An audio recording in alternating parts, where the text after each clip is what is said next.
US president Donald ട്രംപിന്റെ സുരക്ഷയെക്കുറിച്ച് ലോകം മുഴുവൻ ആശങ്കയിലായ സംഭവത്തിന് പിന്നിൽ വലിയൊരു ഗൂഢാലോചനയോ അതോ തെറ്റിദ്ധാരണയോ ഉണ്ടായിരുന്നുവെന്ന സംശയമാണ് ഇപ്പോൾ ബലപ്പെടുന്നത്. തുർക്കിയിൽ വെച്ച് നടന്ന ഉച്ചകോടിക്കിടെയുണ്ടായ വധഭീഷണി അമേരിക്കൻ രഹസ്യാന്വേഷണ ഏജൻസികളുടെ തന്നെ ഉറക്കം കെടുത്തിയിരിക്കുകയാണ്. പ്രസിഡന്റ് ട്രംപിന്റെ ജീവന് ഇറാനിൽ നിന്നും വധഭീഷണിയുണ്ടെന്നും അതിനാൽ അദ്ദേഹം ഉടൻ തന്നെ വിമാനം മാറണമെന്നുമുള്ള മുന്നറിയിപ്പ് ആദ്യം നൽകിയത് മറ്റാരുമല്ല, ഇസ്രായേൽ തന്നെയാണ്. എന്നാൽ ഈ മുന്നറിയിപ്പ് യഥാർത്ഥത്തിൽ ഇസ്രായേൽ അമേരിക്കയെ തെറ്റിദ്ധരിപ്പിക്കാൻ വേണ്ടി ബോധപൂർവം സൃഷ്ടിച്ചതാണോ അതോ ഇതിനു പിന്നിൽ മറ്റെന്തെങ്കിലും ലക്ഷ്യങ്ങളുണ്ടോ? അമേരിക്കൻ ഏജൻസികൾ പോലും ഇപ്പോൾ ഈ ചോദ്യങ്ങൾ ഗൗരവമായി ചോദിക്കുകയാണ്. തുർക്കിയിൽ നടന്ന ഒരു സുപ്രധാന അന്താരാഷ്ട്ര ഉച്ചകോടിയിൽ പങ്കെടുക്കാൻ എത്തിയതായിരുന്നു US പ്രസിഡന്റ് ഡൊണാൾഡ് ട്രംപ്. ആ ഉച്ചകോടി വെറും ഒരു രാഷ്ട്രീയ സമ്മേളനം മാത്രമായല്ല അവസാനിച്ചത്, മറിച്ച് ലോകം മുഴുവൻ ശ്വാസം അടക്കിപ്പിടിച്ച് വീക്ഷിച്ച ഒരു നാടകീയമായ സുരക്ഷാ പ്രതിസന്ധിക്കാണ് തുർക്കി എന്ന വേദിയായത്. ഉച്ചകോടി നടക്കുന്നതിനിടയിലാണ് അമേരിക്കൻ സുരക്ഷാ വിഭാഗത്തിന് അതീവ രഹസ്യമായ ഒരു സന്ദേശം ലഭിക്കുന്നത്. പ്രസിഡന്റ് ഡൊണാൾഡ് ട്രംപിനെ വധിക്കാൻ ഇറാൻ ശ്രമിക്കുന്നുണ്ടെന്നും അദ്ദേഹം സഞ്ചരിക്കുന്ന വിമാനത്തിന് നേരെ ആക്രമണം ഉണ്ടാകാൻ സാധ്യതയുണ്ടെന്നുമായിരുന്നു സന്ദേശത്തിലുണ്ടായിരുന്നത്.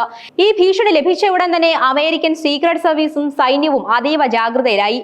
ഒരു സെക്കൻഡ് പോലും പാഴാക്കാനില്ലാത്ത അവസ്ഥയായി അത്. ഭീഷണിയെ തുടർന്ന് ഡൊണാൾഡ് ട്രംപ് തന്റെ വിമാനം പെട്ടെന്ന് തന്നെ മാറ്റാൻ നിർബന്ധിതനായി. സാധാരണയായി അമേരിക്കൻ പ്രസിഡന്റുമാർ സഞ്ചരിക്കുന്ന എയർഫോഴ്സ് 1 അല്ലെങ്കിൽ അതുപോലുള്ള വലിയ വിമാനങ്ങളിൽ നിന്ന് വളരെ പെട്ടെന്നാണ് ട്രംപ് സുരക്ഷിതമായി മാറിയത്. റിപ്പോർട്ടുകൾ പ്രകാരം ഖത്തർ സമ്മാനമായി നൽകിയ ബോയിങ് 7478 വിമാനത്തിലാണ് ട്രംപ് ആദ്യം എത്തിയിരുന്നത്. എന്നാൽ ഭീഷണി ലഭിച്ചയുടൻ അദ്ദേഹം ഈ വിമാനത്തിൽ നിന്നും ഇറങ്ങി പഴയൊരു എയർഫോഴ്സ് 1 വിമാനത്തിലേക്ക് മാറി. കാര്യങ്ങൾ അവിടെയും തീർന്നില്ല. ശത്രുക്കളുടെ കണ്ണുവെട്ടിക്കാൻ അതീവ രഹസ്യമായി ചെറിയൊരു C-32A വിമാനത്തിലേക്ക് ട്രംപ് വീണ്ടും മാറി. അങ്ങനെ ഒറ്റ യാത്രയിൽ ട്രംപ് 3 വിമാനങ്ങൾ മാറി മാറി ഉപയോഗിച്ചുവെന്ന് പിന്നീട് മാധ്യമങ്ങൾ റിപ്പോർട്ട് ചെയ്തു. ഈ വാർത്ത ലോകമെമ്പാടുമുള്ള മാധ്യമങ്ങൾ വലിയ പ്രാധാന്യത്തോടെയാണ് പുറത്തുവിട്ടത്.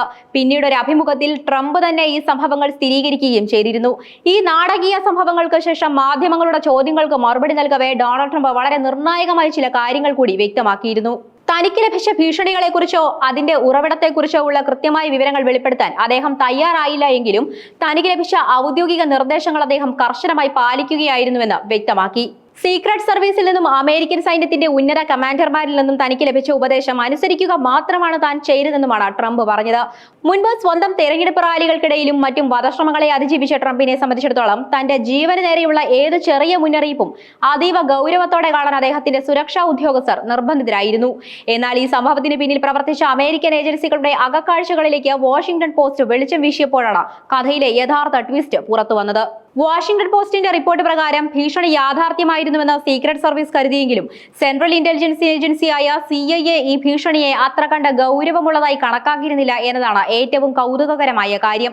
ട്രംപിന്റെ ജീവന് നേരെയുണ്ടായ ഭീഷണിയെക്കുറിച്ച് മുന്നറിയിപ്പ് നൽകിയതും അദ്ദേഹത്തോട് വിമാനത്തിൽ നിന്ന് രഹസ്യമായി പുറത്തു കടക്കാൻ ആവശ്യപ്പെട്ടതും ഇസ്രായേൽ ആണെന്ന് റിപ്പോർട്ടുകൾ വ്യക്തമാക്കുന്നു.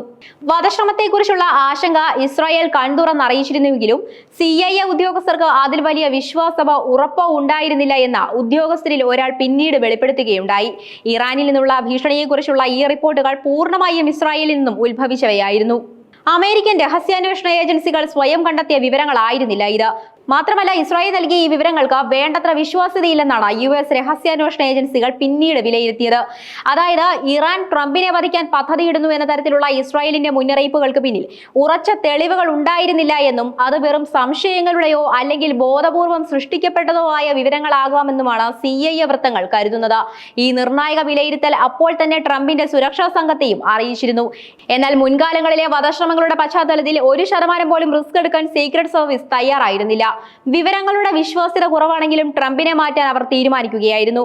ചുരുക്കത്തിൽ പറഞ്ഞാൽ തുർക്കി ഉച്ചകോടിയിലെ വധഭീഷണിയും ട്രംപിന്റെ വിമാനം മാറിയ നാടകീയ സംഭവങ്ങളും വെറും ഒരു സുരക്ഷാ നടപടി മാത്രമല്ല, മറിച്ച് അന്താരാഷ്ട്ര ഭൗമരാഷ്ട്രീയത്തിലെ സങ്കീർണമായ കളികളുടെയും രഹസ്യ നീക്കങ്ങളുടെയും നേർക്കാഴ്ചയാണ് അത് നമുക്ക് നൽകുന്നത്.